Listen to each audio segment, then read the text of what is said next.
नमस्कार दोस्तों, कैसे हैं आप सभी लोग। मैं विशाल शुक्ला एक बार फिर से आप सभी का स्वागत करता हूं मैथ्स बाय विशाल शुक्ला पे। आशा करता हूं कि आप सभी घर पे हों, सुरक्षित हों, स्वस्थ हों और मेरी आप सभी से गुजारिश है कि किसी भी कीमत पर घर से बाहर निकलने की कोशिश ना करिए। जितनी ज़्यादा से ज़्यादा हो सके घर परिवार वालों की मदद करें, आसपास के लोगों की यथासंभव मदद करें।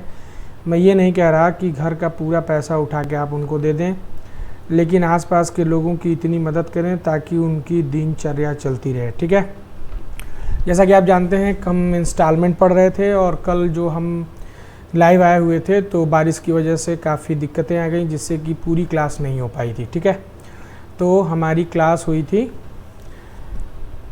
कंपाउंड इंटरेस्ट के कुछ सवाल हमने कर लिए थे और मैंने आपसे बताया था कि हम सिंपल इंटरेस्ट के भी कुछ सवालों पे ध्यान देंगे। उसमें मैंने एक छोटा सा कॉन्सेप्ट समझाया था और उस कॉन्सेप्ट के आधार पे हम इन सवालों को करेंगे। अब सवाल क्या कह रहा है, ध्यान से समझिएगा। कह रहा है कि एक आदमी ने बैंक से 7,000 रुपये उधार ले लिए हैं। बैंक से 7,000 रुपये उधार ले लिए हैं और इनको वह, अब मान लीजिए 7,000 रुपये उसने उधार लिए। बैंक की कुछ रेट रही होगी, रेट ही निकालना है, कुछ रेट रही होगी, तो उसको हर महीने ब्याज देना चाहिए था, लेकिन हर साल देना चाहिए था, यहाँ ईयर से, लेकिन वो हर साल नहीं दे पा रहा है। कह रहा है कि उसने 3 साल बाद 3,000 रुपये लौटाए और फिर 5वें साल के अंत में 5,450 रुपये देकर अपने डाउट को या डेप्ट को क्लियर कर रहा है। डेप्ट का मतलब कर्ज जो भी लिया है वो क्लियर कर रहा। तो आप देखो, पहले साल 7,000 रुपये पर ब्याज लगेगा, ब्याज ये इंटरेस्ट वाला पोर्शन है। तो आप देखिए, आपने 1 रुपया ब्याज तो यहाँ दिया नहीं दिया। दूसरी साल फिर 7,000 रुपये पर ब्याज लगेगा, देखिए दूसरी साल भी आपने कुछ नहीं दिया। तीसरी साल भी 7,000 रुपये पर ब्याज लगा और आपने तीसरी साल ब्याज तो नहीं दिया, लेकिन तीसरी साल के अंत में आप लेकर आ रहे हैं और आपने 3,000 रुपये लौटा दिए। ठीक है, तो अगर आप 3,000 रुपये लौटा दिए तो अब जो चौथी साल ब्याज लगेगा वो 4,000 रुपये पर लगेगा। देखिए, आप ऐसा भी सोच रहे होंगे कि ये जो 3,000 रुपया गया, हो सकता है इससे ब्याज ही कटा हो, मेरा मूलधन उतना ही हो।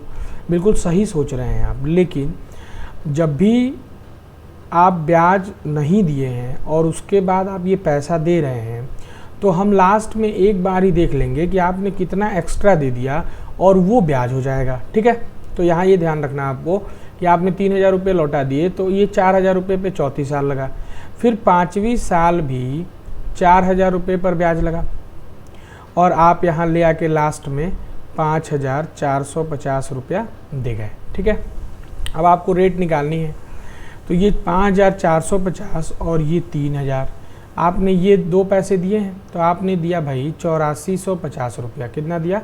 8,450। आपने उधार कितना लिया था? 7,000। तो इसका मतलब आपने ब्याज कितना दे दिया? 1,450। तो 1,450 रुपये का तो ब्याज हो गया। अब ये ब्याज लगेगा कितने पे, यही चीज़ समझनी है यहाँ। देखो, आप ये सोचोगे कि हमने उधार 7,000 लिया था, आप पता चला यहाँ 7,000 लिख दिए तो गलत हो जाएगा। ये ध्यान रखिएगा कि 7,000 पे तो पहली साल ब्याज था। जब आप दूसरी साल भी ब्याज नहीं दिए तो उस समय दूसरी के साल का भी मूलधन जुड़ना चाहिए था। जैसे आप समझो कि आपने 10,000 रुपया किसी साहूकार से 10% पे लिया, पहली साल आपका 1,000 रुपये ब्याज हो गया। ठीक है, आप नहीं दे पाए। अब दूसरी साल का ब्याज 1,000 हो गया। तो अगर आप ये 2,000 रुपये ये सोच रहे हैं कि मैंने 10,000 रुपयों पे दिए हैं, तो अगर आप ये 2,000 रुपये 10,000 रुपयों पे सोच रहे हैं तो यहाँ से तो फिर रेट 20% हो जानी चाहिए थी, जबकि हमारी रेट शुरू में थी कितनी? ये जो 1,000 था और रेट हमारी कितनी थी? 10%। तो ये ध्यान रखना है, ये जो 2,000 का ब्याज लग रहा ये 10,000 पे नहीं लग रहा, ये दूसरी साल भी मूलधन 10,000 रहा होगा, तो ये लग रहा है भाई 20,000 पर। जब ये 20,000 पर लगेगा तभी रेट कितनी होगी? 10% होगी। इस चीज़ को समझना है। तो अब यहाँ पे जो ब्याज लगेगा, ये ब्याज लगेगा सीधे 29,000 पे, ना कि 7,000 पे। समझ पा रहे हैं? तो 1,450 रुपये का ब्याज कितने पे लगा? 29,000 पे। मैंने आपको बताया था रेट निकालना, कितने का ब्याज लग रहा, कितने पे, गुणे 100 कर दिया। अब हमने आपको बताया था कि हम नीचे समय लिखते हैं, यहाँ समय लिखने की कोई ज़रूरत ही नहीं है। क्यों? हम हर साल अलग अलग बात कर रहे हैं। इस साल भी मूलधन लिया हमने, इस साल भी मूलधन लिया हमने, इस साल भी मूलधन लिया हमने, तो इसीलिए यहाँ टाइम आप चाहे 1 रख सकते हो या इसकी कोई ज़रूरत नहीं है। अब आप देखो 3 से 3, 3 से 3, ये दोनों चीज़ें कैंसिल हो गई, तो आपका आंसर आ चुका है 29 पंजे 5%। तो यहाँ से ऑप्शन कौन सा सही हो गया भाई? सी। क्लियर है? फिर से समझिएगा, आपने 7,000 रुपया बैंक से उधार लिया, पहली साल आप कुछ दे ही नहीं पाए, दूसरी साल 7,000 वही पैसा है, आपने उधार नहीं लिया, लेकिन ये उधार चल तो रहा है, इस पर भी आप कोई ब्याज नहीं दे पाए। फिर तीसरी साल आपने 7,000, इस पर भी आप कुछ नहीं दे पाए। फिर आपने जो 3,000 दिया, तो 7,000 में 3,000 घटा दें तो हमारा मूलधन 4,000 हो गया। फिर हम चौथी साल 4,000 पे ब्याज देंगे, पाँचवीं साल फिर हम 4,000 पे ब्याज देंगे। अब हमने टोटल पैसा कितना दे दिया? 8450। हमने उधार कितना लिया था? मात्र 7,000। कितना ज़्यादा दे दिया हमने? 1450। कितने पे दिया है ये बस ध्यान रखना था। तो ये ध्यान है कि हमारा ये टोटल पैसा कितना है? 29,000 पे। 100 से गुणा किया। नीचे आपको समय लिखने की कोई ज़रूरत नहीं है, क्यों हम अलग अलग सालों के लिए लेके चल रहे हैं। तो रेट हमारा कितना आ गया? 5%। ठीक है? किसी भी तरीके का डाउट हो आप बिल्कुल मुझे नीचे वीडियो में कमेंट कर सकते हैं, या टेलीग्राम चैनल /PDF में है, आप उसको देख के ज्वाइन कर लीजिए, वहाँ कोई भी डाउट पूछ सकते हैं आप। ठीक है? आइए अगले सवाल पे बढ़ते हैं। बिल्कुल सेम सवाल है। देखिए, एक आदमी ने बैंक से 6,000 रुपये लिया, चौथे साल के अंत में 2,500 दिया और पाँचवें साल के अंत में 4,550 रुपये देकर वो अपना कर्ज चुकता कर लेता है। तो कह रहा है रेट क्या थी? सिंपल इंटरेस्ट की जो रेट है वो क्या थी? ठीक है? अब आपको बिल्कुल घबराना नहीं है, ध्यान से समझिएगा, बिल्कुल धीरे से चलते हैं। देखिए, पहली साल 6,000 रुपये पे ब्याज लगा, आपने कुछ नहीं दिया। दूसरी साल भी 6,000 रुपये पर ब्याज लगा, आपने कुछ नहीं दिया। तीसरी साल भी 6,000 रुपये पर ब्याज लगा, आपने कुछ नहीं दिया। चौथी साल भी 6,000 रुपये पर ब्याज लगा, आपने कुछ नहीं दिया। अब चौथी साल के अंत में आप ले आके 2,500 लौटा गए, तो जो पाँचवीं साल ब्याज लगा वो 3,500 पे लगा, और फिर पाँचवें साल के ही अंत में आप लौटा गए 4,550 और कर्ज आपका हो गया चुकता। ध्यान रखिएगा, पिछले सवाल में हम तीसरी साल में लौटा रहे थे ये पैसा, इसमें चौथी साल में लौटा रहे हैं। तो ऐसा ना हो कि आप सोच रहे हो सर पिछले में तो आपने तीसरे साल में ही, तो वो सवाल पे डिपेंड करता है कि हम कब लौटा रहे हैं। ठीक है? अब आप देखो कि हमारा पैसा हमने टोटल दे दिया 4,550 और 2,500। अगर आप इसको जोड़ोगे तो आपने पैसा दे दिया 7,050 रुपया। आपने उधार कितना लिया था? मात्र 6,000। इसका मतलब आप इंटरेस्ट के नाम पे जो दे रहे हैं, आप जो ब्याज दे रहे हैं, ये आप दे कितना रहे हैं? 1,050। तो जब भी आपको रेट निकालनी होगी तो 1,050 रुपये का ब्याज हो गया। कितने पे हो गया है? अब ये यहाँ चीज़ आपको जोड़नी होगी। जब आप ये जोड़ोगे ये हो गया 27,500। तो 1,050 रुपये का ब्याज 27,500 पे आप चाहो 100 से गुणा कर लो। रेट निकालना है, नीचे समय लिखने की कोई ज़रूरत नहीं, मैंने आपको बताया था। तो 0 से 0 कट गया। 25 का पहाड़ा अगर आपको याद हो तो ये हो जाएगा 42/11, या इसको आप 39/11 भी लिख सकते हैं, जैसा कि ऑप्शन में दे रखा हो। तो इस केस में भी हमारा ऑप्शन कौन सा सही है भाई? सी, 42/11। समझ पा रहे हैं चीज़ों को? ये बस ध्यान रखना है आपको कि जिस पैसे पे हम अभी तक ब्याज नहीं दे पाए हैं, उस पैसे पे हर साल मूलधन आपको जोड़ना होगा। 6,000 पे अगर आप 4 साल तक नहीं दे पाए थे तो 24,000 पे ये ब्याज लगेगा, ना कि 6,000 पे। ठीक है? और ये 2,500 लौटा दिया आपने तो 3,500 रुपये, तो 27,500 पे ब्याज लग रहा है। ठीक है? 39/11% रेट हो गई। अब कुछ ऐसे ही सवाल हैं और आगे बढ़ते हैं। देखिए, काफ़ी बढ़िया सवाल है। सवाल में कह रहा है कि एक आदमी एक cycle, A bicycle can be purchased on cash payment of 1,500। आप साइकिल खरीदने गए तो या तो आपने 1,500 रुपया पूरा आप दे देते, साइकिल की कीमत है, या तो आप 1,500 रुपये में इसको ख़रीद लीजिए अगर आपके पास पैसा है। अगर आपके पास पैसा नहीं है तो कह रहा है कि ये 350 रुपये डाउन पेमेंट कर दी गई। डाउन पेमेंट का मतलब होता है पहली बार जो पैसा दिया जाता है, तो और बाकी जो भी पैसा बच गया है ये 400 रुपये 3 किस्तों में जा रहे हैं। यहाँ ऐसे सवालों में गौर ये करना होगा कि ये महीने हैं। EMI का मतलब होता है इक्वली मंथली इंस्टॉलमेंट्स, और रेट जब भी आपसे पूछी जाएगी कहीं भी और मेंशन कुछ भी ना हो तो रेट आपको हमेशा निकालनी होगी एनुअली, क्योंकि रेट परसेंट हमेशा वार्षिक ही होती है।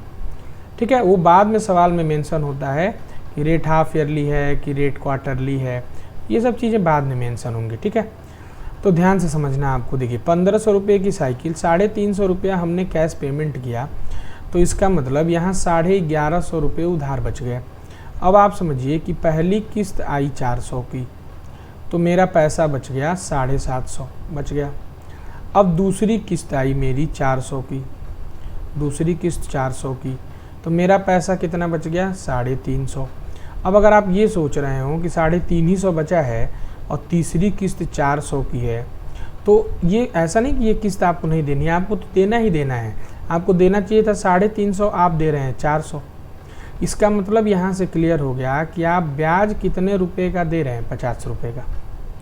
समझ रहे हैं, यहाँ से निकल के आ गया क्या कि ब्याज कितना दे रहे हैं 50, 350 ही देना चाहिए था, मतलब 1150 ही उधार था, और जबकि हमने 400 गुणे 3 1200 दे दिया।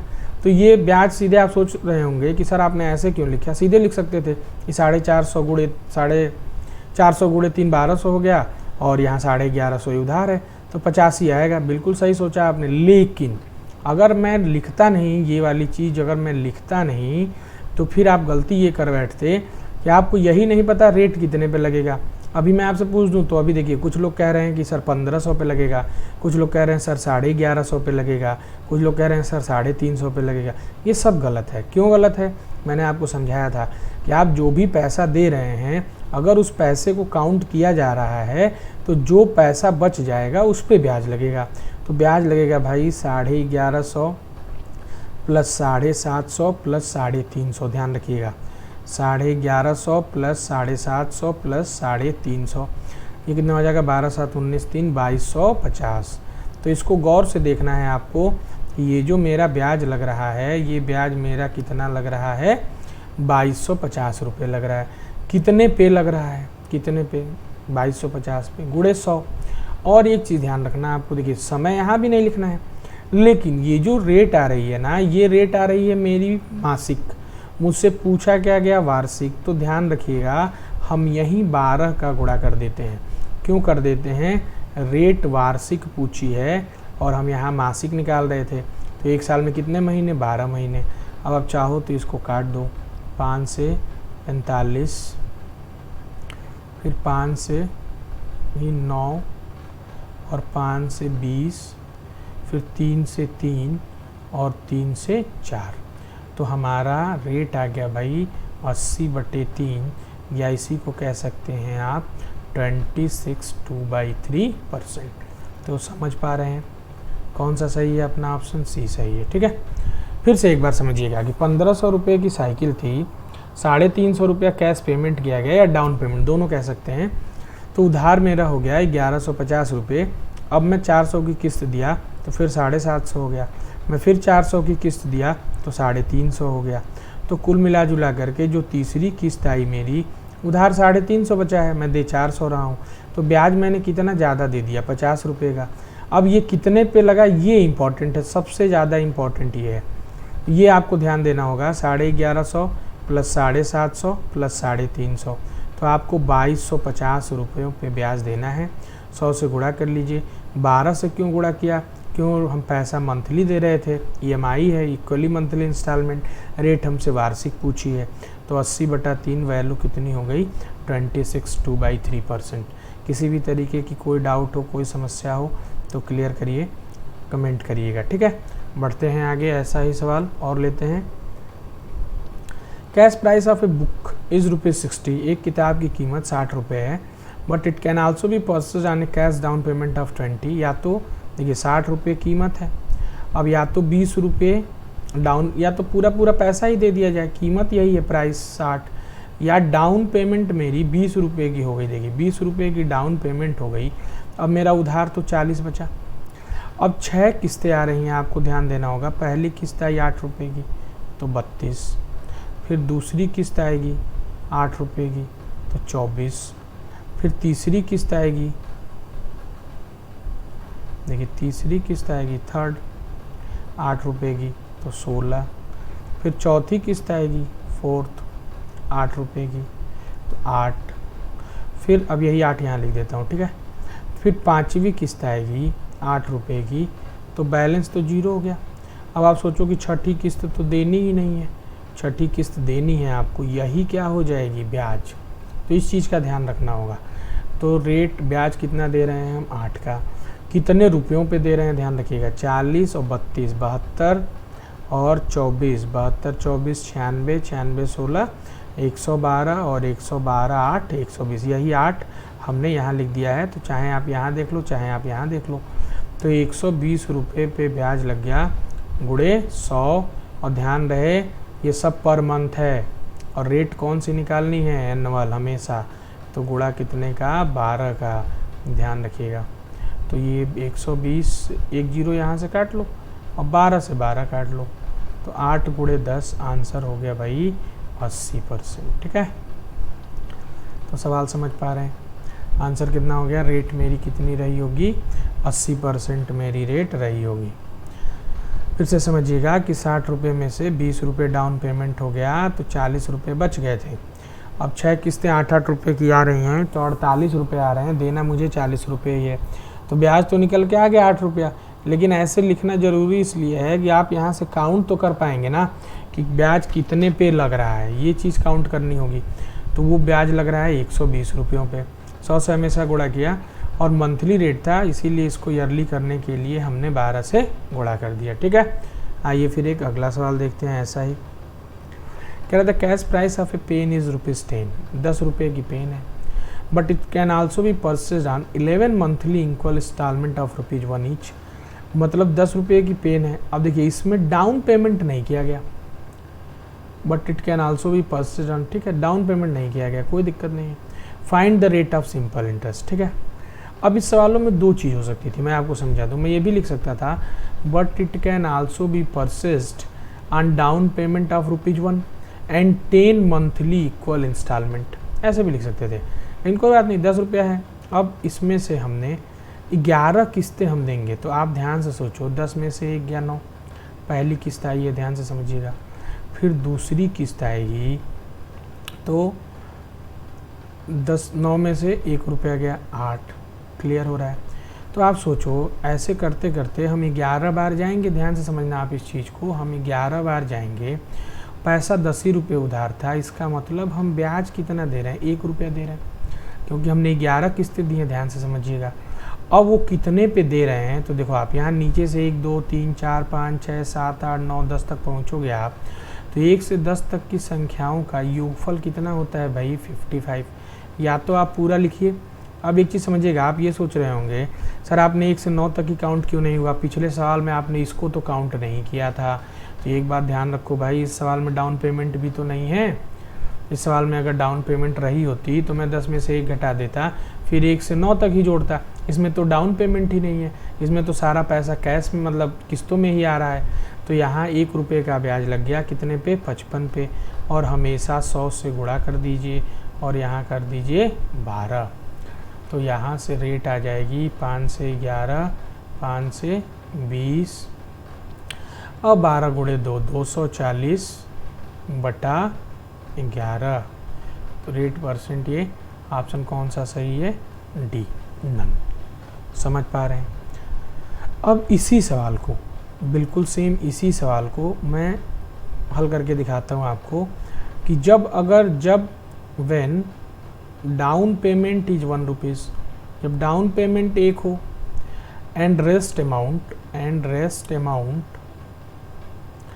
Is paid